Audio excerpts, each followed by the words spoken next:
Qu'est-ce que le fromage ?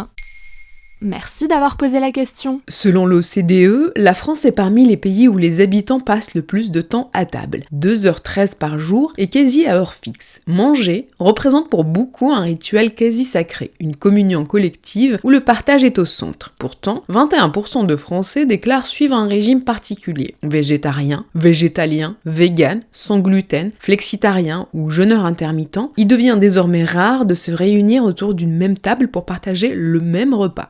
Alors on garnit de plus en plus les tables pour satisfaire les régimes, les valeurs et les croyances de chacun et de chacune. Et depuis peu, certains nouveaux aliments ont fait leur apparition, comme le faux gras ou le fromage. Mais que sont ces faux aliments ? Alors ce ne sont pas de faux aliments comme on pourrait l'entendre, ce sont surtout des aliments alternatifs ne pouvant pas officiellement prendre le nom de fromage ou de foie gras, appellation réservée aux produits fabriqués à partir de produits animaux. Le fromage est donc un fromage végétal, produit entièrement à partir de lait végétal. Il ne fait pas appel à du lait animal, il est donc 100% vegan. Mais comment fabrique-t-on du fromage végétal si on n'utilise pas de lait de vache ? Le fromage n'est pas fait à partir de lait caillé de vache ou autre animal, mais à partir de lait d'oléagineux, comme le lait d'amande par exemple, ou du lait de riz. Mais l'ingrédient star pour le fabriquer reste le lait de noix de cajou. Ah bon ? Mais pourquoi ? Parce que la noix de cajou renferme des bactéries lactiques qui permettent de fermenter la préparation comme un vrai fromage. Et résultat, ces fromages ont une apparence, une texture et un goût s'approchant du fromage, mais ne contiennent pas une seule goutte de lait de vache. De quoi ravir les intolérants au lactose, en plus des véganes. Mais que révèlent tous ces régimes particuliers de notre manière de vivre ensemble ? Selon le sociologue de l'alimentation Claude Fischler, interviewé sur France Culture, l'aliment n'est pas un produit de consommation comme un autre, ne serait-ce que parce qu'une part de ce que nous ingérons devient notre corps, notre chair, nos os. En ce sens, manger est l'un des actes les plus intimes qui soient. Notre bien-être et notre bonne santé en dépendent. Ils deviennent ainsi le miroir de nos choix alimentaires.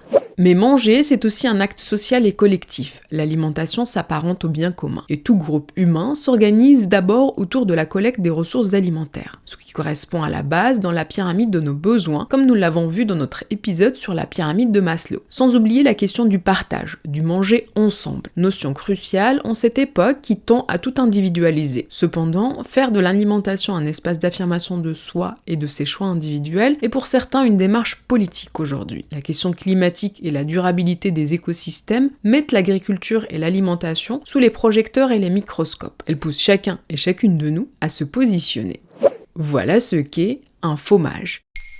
Maintenant, vous savez, un épisode écrit et réalisé par Zineb Souleimani. En moins de 3 minutes, nous répondons à votre question. Que voulez-vous savoir ? Posez vos questions en commentaire sur les plateformes audio et sur le compte Twitter de Maintenant vous savez.